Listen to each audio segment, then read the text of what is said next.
Here is a question worth sitting with.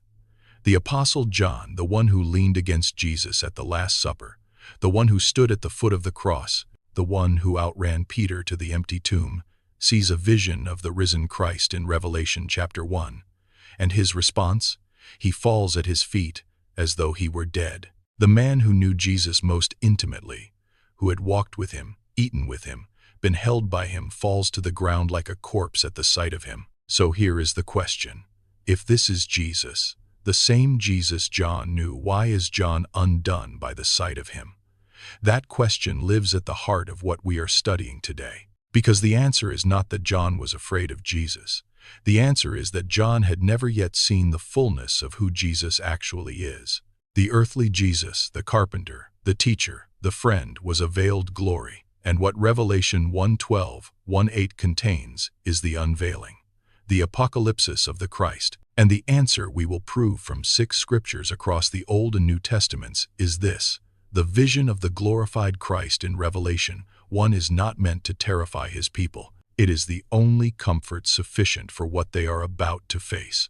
The glory that undoes John is the same glory that lifts him back up. Revelation 1:12-1:8 says, I turned around to see the voice that was speaking to me, and when I turned I saw 7 golden lampstands, and among the lampstands was someone like a son of man, dressed in a robe reaching down to his feet and with a golden sash around his chest. The hair on his head was white like wool, as white as snow, and his eyes were like blazing fire. His feet were like bronze glowing in a furnace, and his voice was like the sound of rushing waters. In his right hand he held 7 stars, and coming out of his mouth was a sharp, double-edged sword. His face was like the sun shining in all its brilliance. When I saw him, I fell at his feet as though dead. Then he placed his right hand on me and said, Do not be afraid. I am the first and the last. I am the living one. I was dead, and now look, I am alive forever and ever, and I hold the keys of death and Hades. The Greek phrase in verse 18 is hozon, the living one, 4 layers. The transliteration is ho, zo. Literally, the present active participle of zo, to live. Not I lived, not I came back to life. I am living right now, continuously, in the present tense that never expires. Culturally, in a world where emperors claimed the title of Lord and God, this is the counterclaim that cannot be matched. Caesar dies. Every emperor dies. But the one standing among the lampstands in Revelation 1 is the living one who was dead and is alive forevermore. No emperor can say that. No system can say that. No power in heaven or on earth or under the earth can say that. Only he can. Theologically, hozon is the resurrection title that reframes every terrifying element of the vision. The blazing eyes see everything, but they are the eyes of the one who was dead for you. The feet, like burning bronze, are steady, but they are the feet that walked to Calvary on your behalf. The voice like rushing waters is overwhelming, but it is the same voice that said your name on the shore of Galilee. The glory is not the opposite of grace.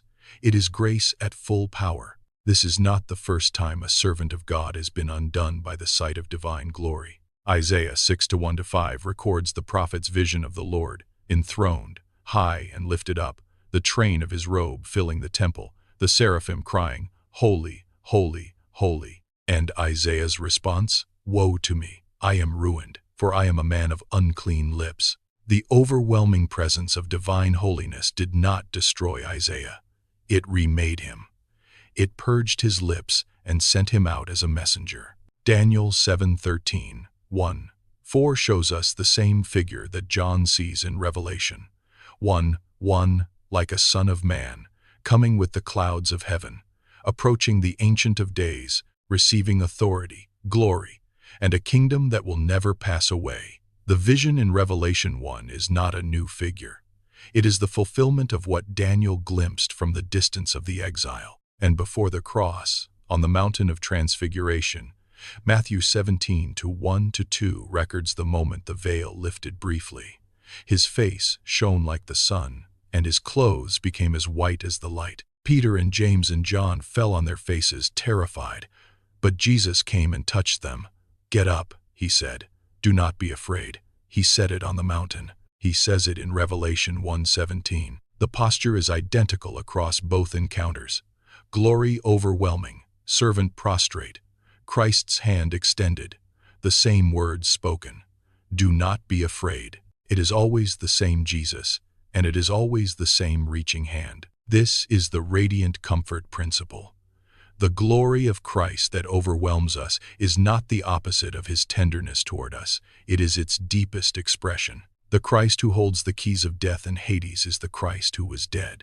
The Christ whose eyes are like blazing fire is the Christ who wept at the tomb of Lazarus. The Christ whose voice is like rushing waters is the Christ who whispered peace to the storm on Galilee. Hebrews 4:15. 1:6 is the doctrinal anchor. For we do not have a high priest who is unable to sympathize with our weaknesses, but one who has been tempted in every way, just as we are, yet he did not sin.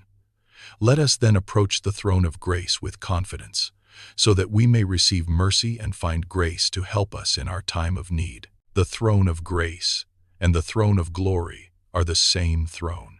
The one who is overwhelming is the one who understands. So what does this mean for how you live this week? 3 focus steps. Step 1. Let the vision be large.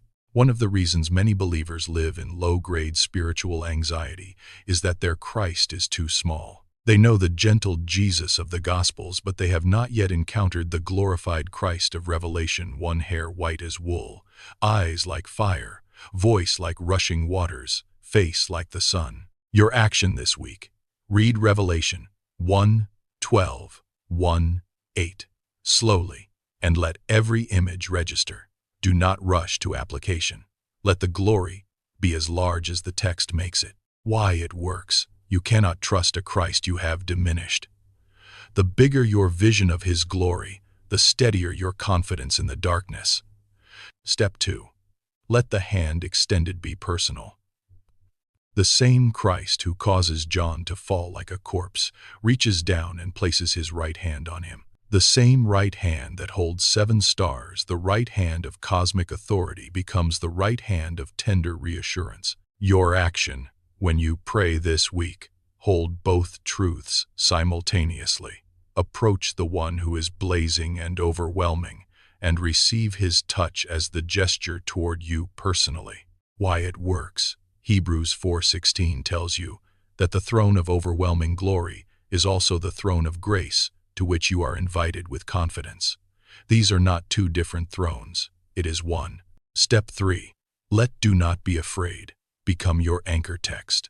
The first spoken words of the glorified Christ to his servant in Revelation 1 are not instructions, commands, or prophecies. They are reassurance. Do not be afraid. Before the seals, before the trumpets, before the bowls, before anything else, he says, do not be afraid. Your action.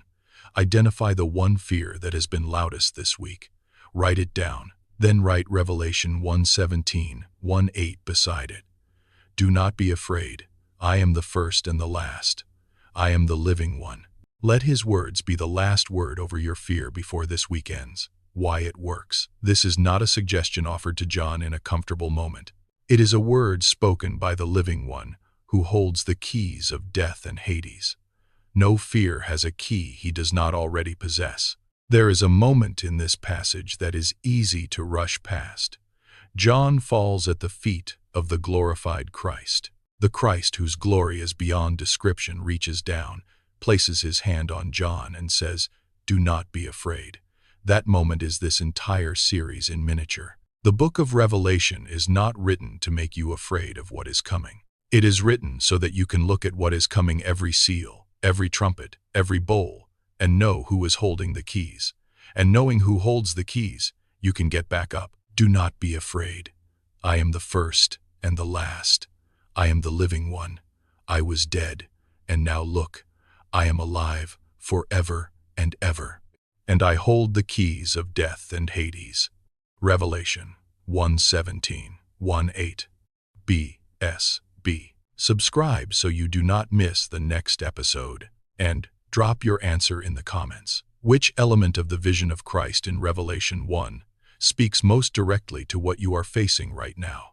The blazing eyes, the voice like rushing waters, the keys of death and Hades, or the hand reaching down to lift you, tell me below.